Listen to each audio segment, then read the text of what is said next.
అలానే విశేషం తెలంగాణలో ఫోన్ ట్యాపింగ్ వ్యవహారం కీలక మలుపు తిరిగింది. తాజాగా వస్తున్నటువంటి సమాచారం ప్రకారం ప్రభాకర్ రావు మాజీ ఇంటెలిజెన్స్ చీఫ్ ఆయన పాస్పోర్ట్ని రద్దు చేశారు. ఆ విషయాన్ని అమెరికన్ ఎంబసీకి తెలియజేశారు, అలాగే అమెరికా ప్రభుత్వానికి తెలియజేశారు. దాంతో ఇప్పుడు ఆయన ఎట్టి పరిస్థితుల్లో ఇండియాకి రావాల్సినటువంటి పరిస్థితి ఏర్పడుతుంది. Already red corner notice issue చేశారు, ఇంటర్పోల్ నోటీసు కూడా ఉంది. ఇలాంటి పరిస్థితుల్లో ప్రభాకర్ రావుని ఖచ్చితంగా అమెరికా పోలీసులు, అమెరికా నిఘా వర్గాలు భారత్కు అప్పజెప్పాలి. అప్పజెప్పేట అవకాశం కూడా ఉంది. ఆ మేరకు తెలంగాణ పోలీసులు, తెలంగాణ సిట్ ఫోన్ ట్యాపింగ్ మీద విచారిస్తున్నటువంటి సిట్ ఇప్పుడు ఆయన కోసం అన్వేషిస్తుంది, ఆయన కోసం ప్రయత్నం చేస్తుంది. ఆయన్ని తీసుకొస్తే ఈ కేసు ఫైనల్ అయిపోయినట్టే. అప్పుడు అసలు ఆ బిగ్ బాస్ ఎవరు, ఫోన్ ట్యాపింగ్ చేయమని చెప్పినటువంటి బిగ్ బాస్ ఎవరు అనేది తేలేటువంటి అవకాశం ఉంది.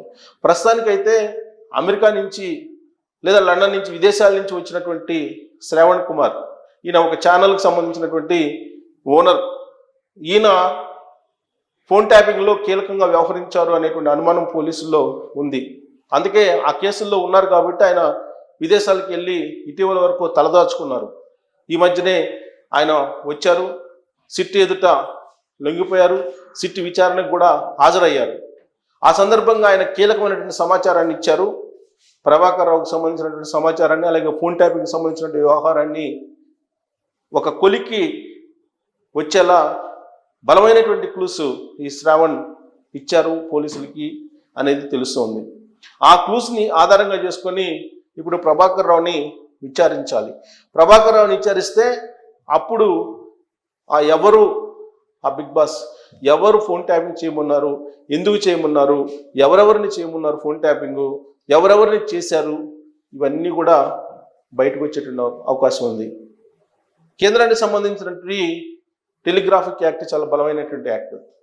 ఈ యాక్ట్ ద్వారా వీళ్ళని ప్రభాకర్ రావుని శిక్షించడానికి ఇప్పుడున్నటువంటి రేవంత్ రెడ్డి గారి ప్రభుత్వం సిద్ధమవుతుంది. రేవంత్ రెడ్డి గారు బాధ్యతలు స్వీకరించిన తర్వాత అనేకమైనటువంటి కేసులు విచారిస్తూ ఉన్నారు. Phone tapping case, Kaleshwaram project case, తర్వాత యాదాద్రి భద్రాద్రికి సంబంధించినటువంటి థర్మల్ పవర్ స్టేషన్స్కి సంబంధించినటువంటి ఒప్పందాలు, ఛత్తీస్గఢ్ విద్యుత్ కొనుగోలుకు సంబంధించినటువంటిది, ఇవన్నీ కూడా విచారణ దశలో ఉన్నాయి. అయితే ఫోన్ ట్యాపింగ్ వీటన్నిటికంటే కూడా ఫైనలైజేషన్కి వచ్చింది. దాదాపు ఇది ఫైనలైజేషన్కి వచ్చినట్టే భావిస్తున్నారు. కారణం ఏంటంటే ఇప్పటికే అనేక మంది పోలీస్ ఆఫీసర్స్ని, అప్పట్లో ఫోన్ ట్యాపింగ్లో పాల్గొన్నటువంటి వాళ్ళని అరెస్ట్ చేశారు.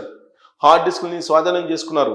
ఎక్కడెక్కడ ఫోన్ ట్యాపింగ్లు జరిపారు, ఎవరెవరు ఫోన్లు ట్యాప్ చేశారు అనేది కూడా ఫైనల్గా కంక్లూజన్కి వస్తున్నారు.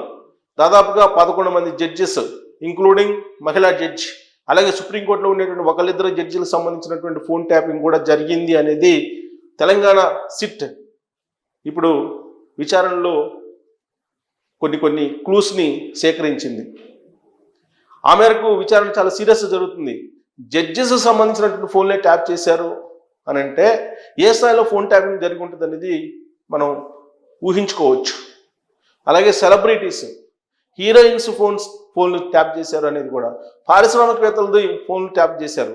చంద్రబాబు నాయుడు గారికి సంబంధించినటువంటి అప్పట్లో ఫోన్ ట్యాపింగ్ జరిగినాయి అనేది కూడా ఒక కేసు ఉంది ఆంధ్రప్రదేశ్ రాష్ట్రంలో కూడా, అప్పట్లో ఉండేటువంటి కేసీఆర్ గారి ప్రభుత్వం మీద. ఆ కేసు ఇప్పటికీ కూడా నడుస్తూ ఉంది. అప్పుడు చంద్రబాబు నాయుడు గారు ఉమ్మడి ఆంధ్రప్రదేశ్ నుంచి విడిపోయిన ఆంధ్రప్రదేశ్కి సీఎం అయ్యారు 2014లో.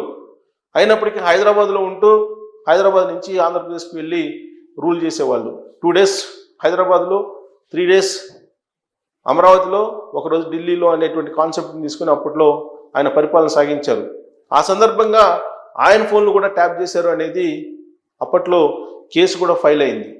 మరి దీని అంతటికీ ఎవరు ఎలా ఫోన్ ట్యాపింగ్ చేశారు, విదేశాల నుంచి అనఫిషియల్గా పరికరాల్ని కొనుగోలు చేశారనేది ఇప్పుడు పోలీసుల విచారణలో తేలుతుంది. ఇజ్రాయెల్ నుంచి కొన్ని పరికరాలను తీసుకొచ్చి ఫోన్ ట్యాపింగ్ని అనఫిషియల్గా చట్టవిరుద్ధంగా చేశారనేది సిట్ అనుమానిస్తుంది. ఆ దిశగా విచారణ కొనసాగుతోంది. మొత్తం విచారణ ఆల్మోస్ట్ కంక్లూడ్కి వచ్చేసింది. ఇప్పుడు ప్రభాకర్ రావు వచ్చి ఇండియా వచ్చి పోలీసులు ఎదుట విచారణకు హాజరైతే ఈ కేసుకి ఒక కంక్లూజన్ వస్తుంది, ఒక ఎండింగ్ కూడా వస్తుంది. అప్పుడు ఫర్దర్గా దీనికి ఎవరు ఆర్డర్ చేశారు అనే దాని మీద ఒక అభిప్రాయానికి వచ్చి దాని మేరకు షార్ట్ షీట్ కూడా ఫైల్ చేసే అవకాశం ఉంది. ఒకనొక సందర్భంలో కేటీఆర్ గారు అన్నారు, ఒకళ్ళిద్దరు ఫోన్ ట్యాప్ చేస్తే ఏమవుతుంది అనేది.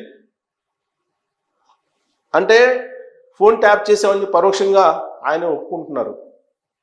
అలాగే కేసీఆర్ గారు ఒకనొక సందర్భంలో ఒక మాట అన్నారు, పొలిటికల్ ఇంటెలిజెన్స్లో భాగంగా ఫోన్ ట్యాపింగ్ అనేది సహజమే, అయినా కానీ అది వాళ్ళు చూసుకోవాలి అధికార యంత్రాంగం, అది పొలిటీషియన్స్కి ఏం సంబంధం అనేటువంటి కోణంలో ఆయన మాట్లాడారు. అంటే ఈ కేసులో పక్కాగా ఆ రోజున ఇంటెలిజెన్స్ చీఫ్గా పనిచేసినటువంటి ప్రభాకర్ రావు గారు, ఆయన ఆధ్వర్యంలో పనిచేసినటువంటి టీము ఇప్పుడు ఈ కేసులో బలంగా ఇరుక్కుంది. వాళ్ళకి బలమైనటువంటి శిక్షలు పడేటువంటి అవకాశం ఉంది ఇండియన్ టెలిగ్రాఫ్ యాక్ట్ ప్రకారం. పైగా ఛానల్ ఓనర్ అయి ఉండి శ్రవణ్ వాళ్ళ ఇంటిలోనే, వాళ్ళ ఛానల్ ఆఫీస్లోనే కొన్ని ట్యాపింగ్ సంబంధించినటువంటి ఎక్విప్మెంట్ని ఏర్పాటు చేశారు అని చెప్పి మరొక అనుమానం సిట్ పోలీసులతో ఉంది. పక్కనే పిసిసి అధ్యక్షుడు అప్పట్లో రేవంత్ రెడ్డి గారు, ఆయన ఇల్లుంది.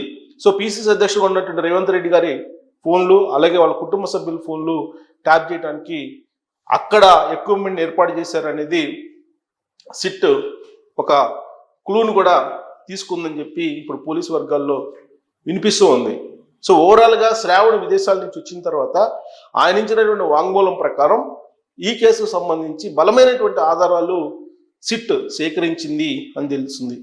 దానికి బలం చేకూరేలా ఇప్పుడు పాస్పోర్ట్ని కూడా ప్రభాకర్ రావుది రద్దు చేశారు. వన్స్ పాస్పోర్ట్ రద్దు అయిన తర్వాత ప్రభాకర్ రావు అమెరికాలో ఉండడానికి లేదు, అమెరికా నుంచి రావాల్సి వస్తుంది.